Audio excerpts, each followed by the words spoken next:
what is this thing called LinkedIn? How many people are on it now? Okay, great. First of all, you need to understand LinkedIn is a professional tool for solving tasks, dealing with tasks that you have. So the task could be you have professional questions you want to ask, you want to connect to someone and get advice or connect to them for information, or it also can be the task of jobs, looking out for jobs. There's an area in there called jobs as well as areas where you can put your information. Like any tool, it only has value if you spend some time and utilize it.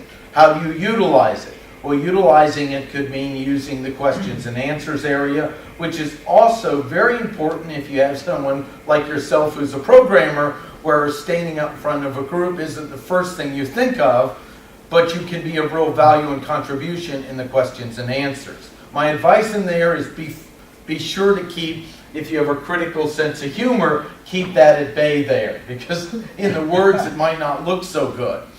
So utilizing that. And the most important thing that you can do if you're out of a job is give recommendations. Now that seems a little odd because you think you need recommendations. No, the best way to build contacts and reconnect to people from your past that you might have disconnected because you were busy focused on your job or trying to save your job or many other things which I've done, is give recommendations. Make a list of everyone from your past that if they were in this room, you'd be pleased to stand up and say something positive about. And do it. You connect to them and give them. If you do that, I guarantee you're going to have contacts and leads like you wouldn't believe by taking that initiative. The second thing is, if you know friends that are still employed, do whatever it takes to get them on LinkedIn now, because once you're out, it's a little harder to get the recommendations inside the company than it is when you're on the outside. Now, has anyone noticed that you call back and sometimes they're not as connected? Now, you did a great job of staying connected in the exit process, but it is a little different if it's a layoff. There's something that seems to occur is now you're on the people who lost the job, almost like, oh my gosh, I'm jinxed. If I touch one of them, I might be next. So that's why for all your friends that are still employed, use it. Now, how does this integrate to something like what John O'Connor does at Career Pro Inc? Very well, because if you do your homework on LinkedIn and then you sit down with a professional that really customizes your resume and customizes your plan of action for job seeking, this is critical because you can take the money you invest in him and he can run with it faster than if you haven't done this thing. Yeah. You talked about real quick communication skills. One of the things that I commented is, when you're writing questions or you're giving answers on LinkedIn in groups. I want to make that distinction. In groups, it's very important, and also universally, it's incredibly important to make sure that that's well written, because it's almost like an email trail, audit trail that follows you on LinkedIn, and so you're creating your own PR. Yeah. That's just one of the things. Yeah, the great point is pause and think your statements on it.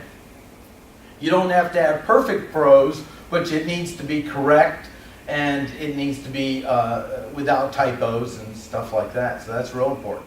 What about connecting to people? That's the question. Look, my piece is don't upload your entire names and address today, because most people are overwhelmed with invitations.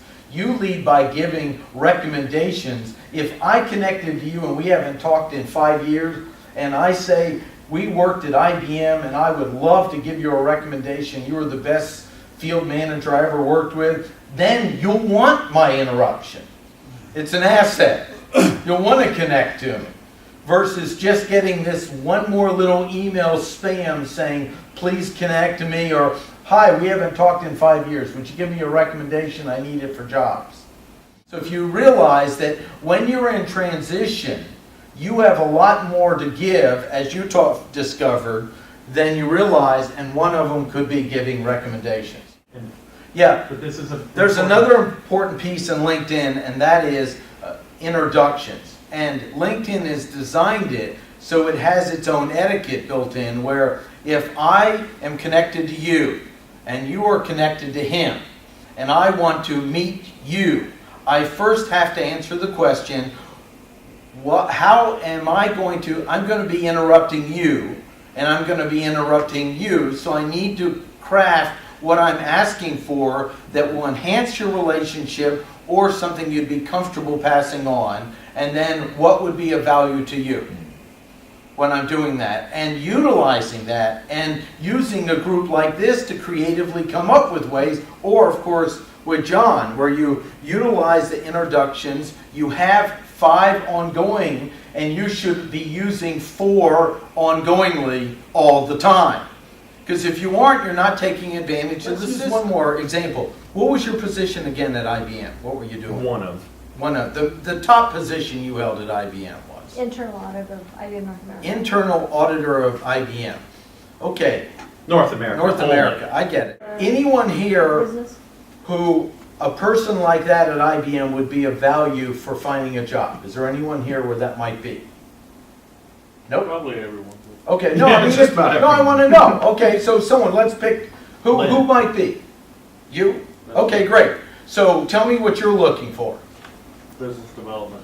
Business development, okay. Specifically of a new, maybe IBM's got this new thing, and I want to be the launch person to launch this new thing. What would he, and this is just, what would he have to do to be worth your while to be interrupted? What might it be? What would be an honest, you're still at straightforward IBM question? a You're lot. still at IBM. You're in that position. You're very busy. What would it be he would need to do? Would he need to go through somebody you trust? Would he need to, that'd be a first, right? Mm-hmm. So he'd have Somebody that to, would just approach me outright that was from another company or was looking for a job, unless I had some sort of reference point or someone, recommended me that it would be a good worthwhile, of your time to go talk to Lynn, then I probably wouldn't. So I would have to have some connection. Just it being cold turkey into me, I don't think I would. right, so let's take this as an example. Need the personal notes in these things, not the canned ones. Oh, coming for up. gosh sakes, never use gotta the make canned it one on very LinkedIn. personal. But follow me with this.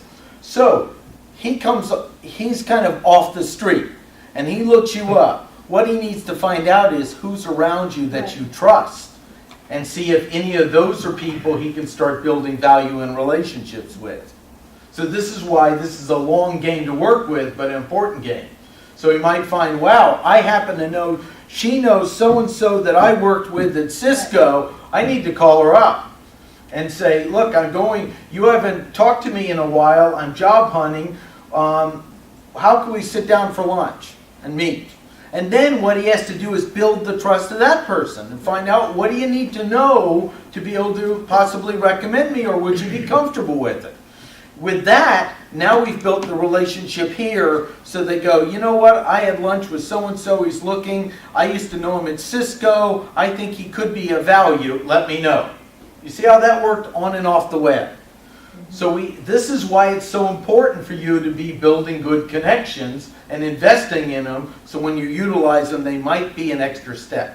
It's almost like permission marketing or referral marketing, but we need to do it in a speedy way. But Yeah. Be in a hurry to establish good relationships, and that starts when you're in some kind of transition. But be in a hurry to develop good rapport. You're not going to have multi-year relationships, but you can develop rapport now that can pay you back very quickly. So be in a hurry for that, not necessarily the thing you need. And that's the toughest part, to kind of take a breath and to do that when you're in some kind of transition. But thanks for listening. If you haven't signed, sign in. If you